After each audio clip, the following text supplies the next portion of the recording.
Salutations, everybody. It is Matty here today. This is the week. Say it with me. This is the week. We're so close. Mass Effect Legendary Edition soon will be upon us. Just a couple of news updates left to go, and then it's all about having the game in our hands and doing whatever the hell we want with it afterwards. I have so many ideas for content. I can't wait. One of those I'll be suggesting in this video. So if you're new here, you like BioWare, Mass Effect, Dragon Age, all of that good stuff, RPGs pretty much, sub up, like button. Thank you so much. E-hug to you from me. And with that, let's get into Mass Effect Legendary Edition, where we have some brand new information, starting off with the trophy and achievement list. So I know not all of you are about this, but I like a little trophy and achievement hunting if I really like a game. To me, it's my love letter to get the platinum trophy, to get 100% achievements. Although Xbox, you need some type of platinum trophy. I'm sorry, like, it's time. Grow up. Anyway, Mass Effect Legendary Edition has the ideal trophy list because it's got 3 individual ones, and then it's also got a trophy list for the collection. Now, we're going to show some of the trophies here. I've intentionally picked the not spoiler ones, like combat related, mission completion related, where it just shows the planet names, like nothing spoilery at all. So let's continue on by starting off with this here.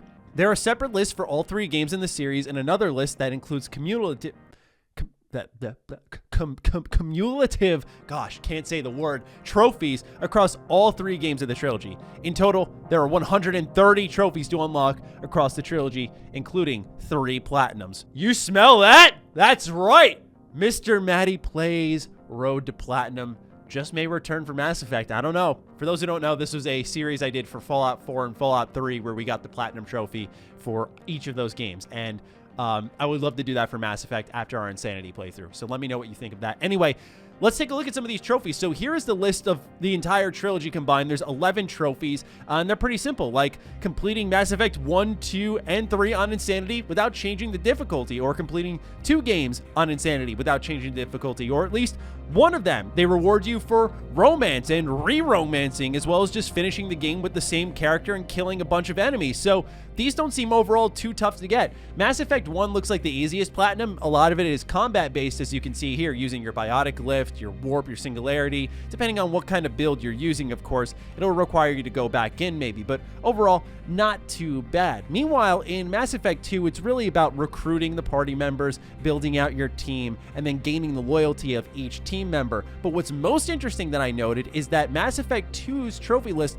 has sort of been overhauled, where now they've rolled in some of the DLC trophies. So you can see here, like, confront the Shadow Broker, gain the loyalty of the thief or the mercenary. So I like this a lot because it feels like a refreshing thing for returning fans, old fans, as well as new fans coming in. They don't know the difference, but still, I think this is the smart way to go about it. We see a lot of companies cop out on achievement lists, on trophy lists, and I can tell you, there are thousands of people who will buy your game just because you have a good trophy or achievement list. So thank you, BioWare, for taking good care of the trophies and achievements and making them worth going after, with none of them that look like that insane grind, like that good happy medium of, hey, play the game and play it a lot, but don't like just sink hours and hours, thousands of hours of your life into our game. We want you to, you know, live outside of it. Mods are another topic for this video, so this is something that is really important to the Mass Effect community that I'm just warming up to and learning about. So apologies if I'm not super deep and knowledgeable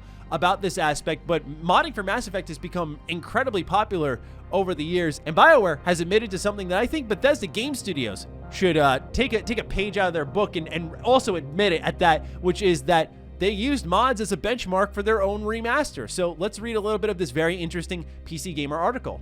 We actually early on looked at some of those, project director Mac Walters told me, and said, okay, well, this is our minimum bar, and from here we have to then go bigger, right? Obviously, they have limited access as a modder to the assets that are in there. We have full access to them. BioWare looked at mods that aren't about improving graphics as well. There's a lot of really popular mods about adding different types of hair to Shepard, Meek said. People who are really popular into wanting some new casual outfits as you're walking around. Things like that. They kind of helped us give, again, a bit more confidence. Yeah, it's worth spending a little bit more time to create some new hair options and some new clothing options. Now, one thing that I think BioWare skimped out on was cut content that was removed. And in this article, they cite things like disk size and all that stuff that they have to account for, which modders have more access to. But what else did they add through modding inspiration? Let's keep digging. Other popular mods reinstate cut content and work with unused dialogue to, for instance, add same-sex romances to Mass Effect 2. While the Legendary Edition isn't going that far, will modders still have access to unused assets to recreate those mods?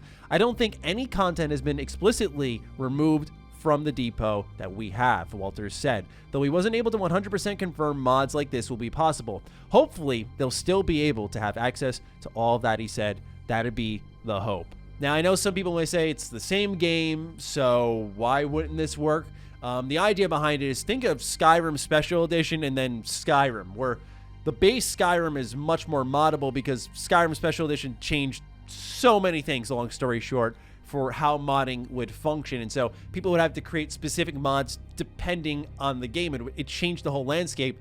So the same thing is sort of going to occur here, and I can promise you're going to hear people say, Mass Effect 1, 2, 3 original modded is better than Legendary Edition in some instances. Do not be caught off guard if that's something that you see getting cycled around, because there's the potential that for now, modding on Legendary Edition will be limited and will not be as expansive maybe as the base games were. So just expect that moving forward. Not that that's a bad thing, but just if you hear it and go, what, how? That's why. The modding situation can be pretty complicated. Now, one thing that BioWare did on their own is change the controls for the Mako. This was a vehicle in Mass Effect 1 that a lot of people had a love-hate relationship for. They understood why it existed, but you fought with the controls a lot. It was a struggle at times to get around planets. It could be a real pain in the ass. You've heard this before, right? So what's really interesting, and I like when games do this, is when they keep stuff from the original product, even if it's not good, in the remaster, just to kind of have it there as a comparison. So what they said through a PC Gamer report, again, that was covered by Eurogamer, is Mass Effect Legendary Edition has an option for those original terrible Mako controls. Quote, for those people out there who do like pain, we've left the option to leave it back kind of closer to the original controls as well if you want, end quote, Environment Director Kevin Meek said. Quote, playing the Mako today versus playing the Mako back in the original, especially on PC, it's like night and day, end quote. Meek continued, quote, I don't want to thrash my keyboard and mouse after every encounter with the Thresher Maw or trying to climb a mountain, end quote. So, yeah, you know, they included it there, and you know, I like what Halo did, for example, where the Combat Evolved Anniversary, you could go back and forth between like the old and new graphics, and I like that type of comparison. Something with controls, which is much more intuitive, and something that you feel and go, this is bad, instead of like, wow, look at the change, it used to look bad. I admire that they're letting it stay. You know, I'll say that much. You know, I don't know why they did it, but I think it's cool that they did anyway. Now, the rest of these updates will be more back-end stuff, but they're still relevant to content, not only for myself, but many other creators, and relevant to whether or not you should buy this game. Because as I've said multiple times in a lot of these videos, is that we, as of this time of me recording this, which is May 10th, at 6 p.m. Eastern time, yeah, pretty much we haven't seen any gameplay for Mass Effect Legendary Edition. So there is the concern of how does this game run? How does it look? I have not received a review copy as of this time, and I wasn't going to say anything because I wasn't sure if we were even allowed to say that, but fret not, Dan Stapleton of IGN did that for us. FYI, do not expect full reviews of Mass Effect Legendary Edition this week. EA's waiting on a big patch to send it out, so nobody's gotten copies yet. Considering there's a lot of game there, it might take a while. So yeah, no one's got the game right now. I was talking to other creators. No one has it. Everyone's kind of hearing the same thing, which is we're waiting for a patch of some kind. I think this was the general expectation anyway. These games outside of Mass Effect 1 are relatively longer in the 30-hour area. So I know there's some freak out there who would be able to put in like a week 90 hours into the whole trilogy and without sleeping and just see it all through. But for me personally, I like to play my video games in little bursts, you know, nice 5-hour bursts maybe, like when I'm really feeling it, push it longer than that. Yeah, I don't think anyone would have been able to finish the whole trilogy anyway, but I think the major testing piece is going to be Mass Effect 1, because that's more along the lines of a remake, seeing the most major changes.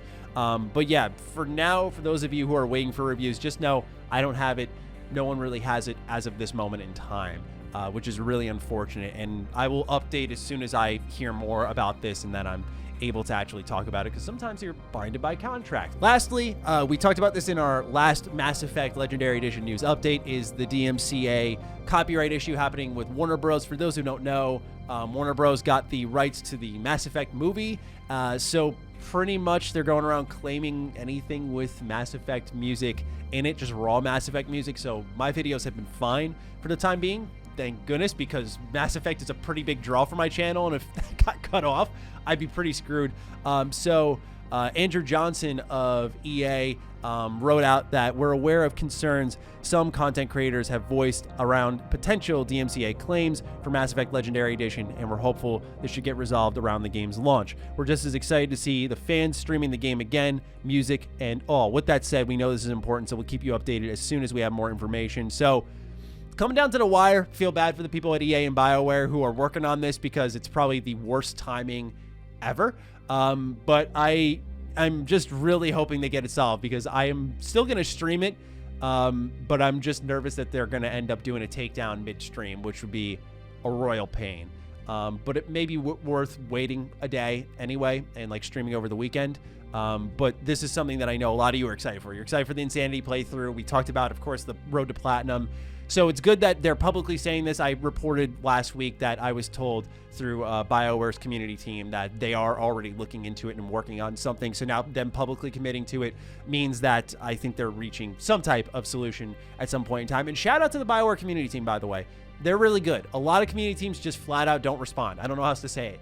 This team does respond. So I know we've ragged on EA, certainly, and we've cranked on BioWare before, but their teams do good work. And as a creator, it's very helpful when I can reach out and say, hey, what is this thing? And actually get an answer back, so we don't have to sit here and speculate.